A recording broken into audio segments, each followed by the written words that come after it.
ஒரு சிற்பத் தொழிலாளி தான் செய்த சிற்பத்தில் அந்த பெண்ணின் கூந்தலில் ஏதோ ஒரு தவறு தானே கண்டுபிடித்து விடுகிறார். அதை மீண்டும் சரி செய்ய வேறொரு சிற்பத்தை செய்கிறார். அந்த சிற்ப வேலையை கொடுத்தவர் வந்து அவரிடம் கேட்கிறார், இந்த சிற்பம் செய்கிறதுக்கு எவ்வளோ நாள் ஆச்சு? 8 மாதம் ஆச்சுங்க. இப்போ இன்னொரு சிற்பம் சரியாக செய்கிறேன்னு செஞ்சிட்ருக்கியே, அது செய்யவும் 8 மாதம் ஆகும்ல அப்படிங்கிறார். ஆமாங்க, நுணுக்கமாக செய்ய வேண்டிய வேலை, தவறில்லாமல் செய்யணுமே. அந்த சிலை எங்கே தெரியுமா கொண்டு போய் வைக்கணும்? 80 அடி உயரத்தில் உள்ள ஒரு கோபுரத்தில் நிறைய சிலைகளுக்கு நடுவில் கொண்டு போய் வைக்கக்கூடிய அந்த பெண் சிலை.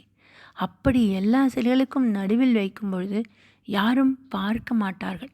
அப்படி இருந்தும் தான் செய்யும் தொழிலில் எந்த ஒரு தவறும் நேர்ந்துவிடக்கூடாது. இந்த கோவிலை நான் ஒவ்வொரு முறை கடந்து செல்லும் பொழுதும் அந்த சிற்பத்தை நான் தவறிழைத்திருக்கிறேன் என்ற என்னுடைய உள்ளுணர்வு உறுத்தும். நான் என் தொழிலை நேசிக்கிறேன். இப்படி உலகில் உள்ள எல்லா மனிதர்களும் தான் செய்யும் தொழிலை நேசித்தால் எந்த ஒரு தவறும் எங்கும் எப்பொழுதும் எவரிடத்திலும் நடைபெறாது.